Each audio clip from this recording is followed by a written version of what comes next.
All right, let's talk about The Nightmare Before Christmas. It's Penny's first time watching this movie, and in this series, Penny, who grew up in China, hasn't seen a lot of these movies, so we kind of explore what she thinks of them in present day and with her cultural lens, right? Yeah. Okay, so this is Tim Burton's The Nightmare Before Christmas, but it's not directed by Tim Burton because he was busy making Batman Returns. So it was directed by Henry Selick, and it's starring Danny Elfman and Chris Sarandon as Jack Skellington. Jack, the Pumpkin King. And Danny Elfman does the singing, and then the regular dialogue is Chris Sarandon. Catherine O'Hara, who you saw in Beetlejuice and Schitt's Creek and everything, she was Sally, What? the love interest. Yeah, I didn't know either. And then Ken Page, who played Oogie Boogie, and he actually just died last month before seeing this, so it's sad. But looked like he lived a long life, but he was very good as Oogie Boogie when we saw it. Tim Burton started out working with Disney, and then he made a bunch of like scary horror shit, and it scared Disney, and they fired him. And then he became pretty popular with Pee-wee's Big Adventure, Batman, Edward Scissorhands, and he pitched this idea to Disney, this poem he wrote in the early 80s, and just to make a movie about it.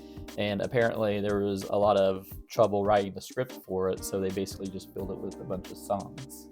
This was distributed by Disney under their Touchstone Pictures label. That's stuff they want to do when they don't want to have the Disney name attached to it. So Disney's a bunch of pussies. So they were worried about this because it was going to be too dark and stuff. Jack Skellington didn't have actual eyes, just like little things like that. And of course now it's like hugely popular, hot topic and everything. So if you go on Disney Plus now, it starts with the Disney logo. So of course it's popular now, and they want to put their name all over it. Yep. Yeah, that's the Disney way. So what did you think of The Nightmare Before Christmas? I think the design of the characters are really cool.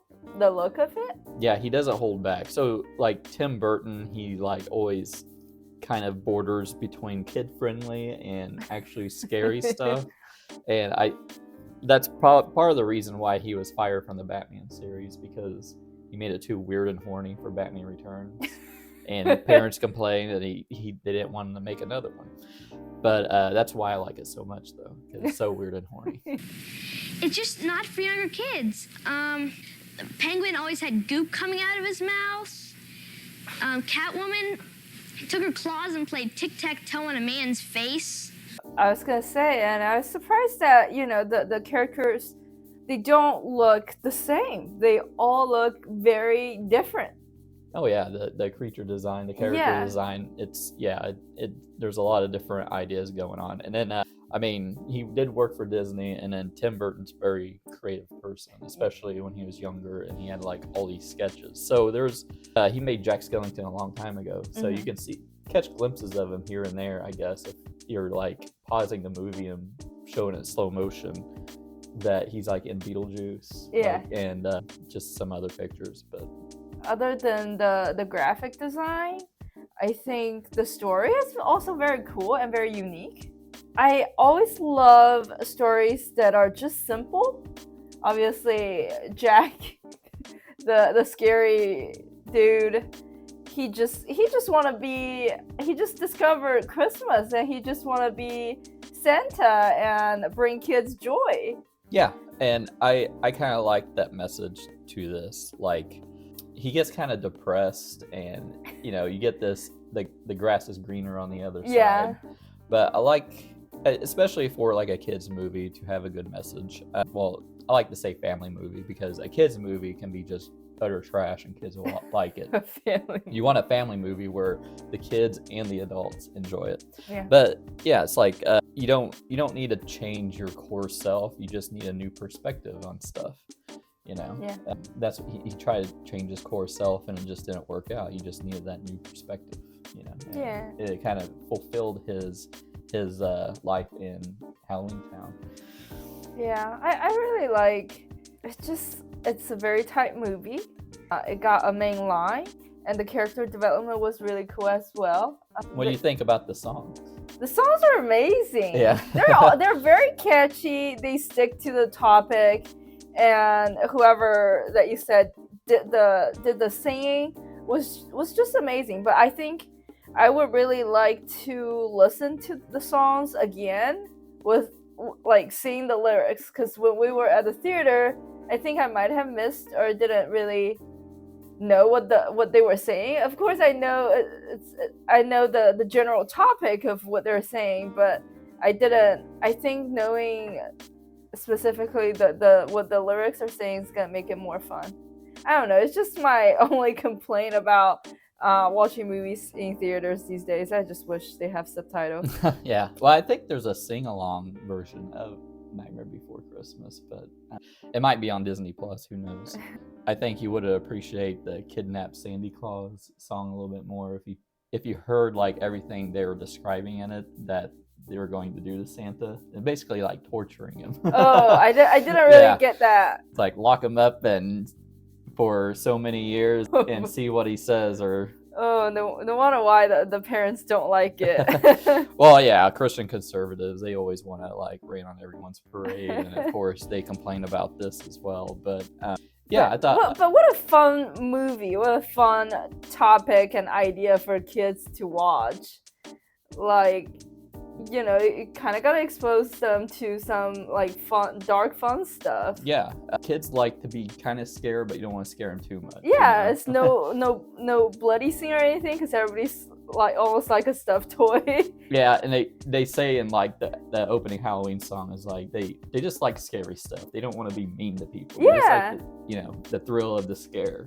Yeah, I mean, ultimately, Jack does wanna make kids laugh and make kids happy, right? That's why he's like having everybody like, make these gifts and wrap them and then put a bow on it. Yeah. He wants kids to be happy. I think I've already said how I feel about this movie in terms of, the art design, the storyline, the music was very fun. It seems like whenever I see a Tim Burton's movie, I just got very impressed by the musical element of it.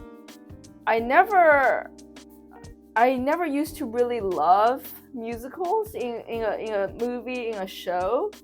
Are you growing an appreciation for them now? Yeah. I think it really depends, especially in something. I think he made it very fun to like hear the songs, that while the song is going, the characters is like doing dances and stuff that coordinate with the lyrics, and I think that makes it very fun versus just seeing a bunch of people dancing and singing.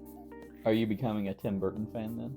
Yeah, I think so. And there are a lot of movies that I watched that I didn't know was made by him.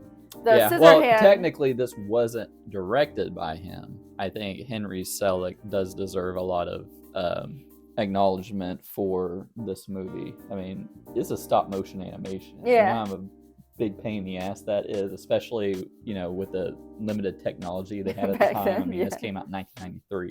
I don't know how long it took them to. Apparently, Disney Plus had a really good documentary on it. They had a documentary series. Apparently, they took it off. What? So yeah, Disney for you. But yeah, I mean, what's your final score then? I think this is a 4 out of 5.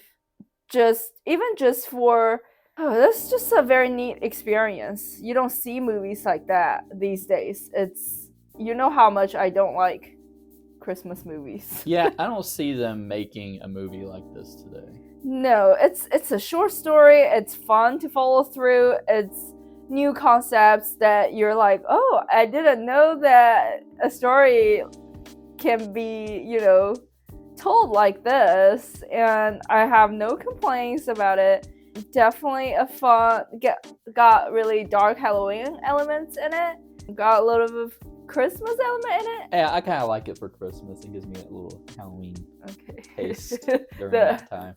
Yeah, I mean the contrast of the Halloween town versus the Christmas town, it just you can see why he would dream of making his own Christmas. Yeah. Yeah, just overall a great movie to watch.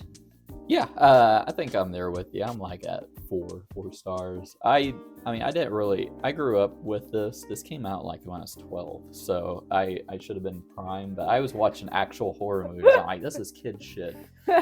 But yeah, seeing it now, I gain an appreciation for it, especially after having kids and everything. And you think about scary stuff you want to show your kids at Halloween. This is like the perfect. Yeah, thing. this is really perfect. There's not any. I don't think there's any real violence in it. And the part they kill Woogie Boogie.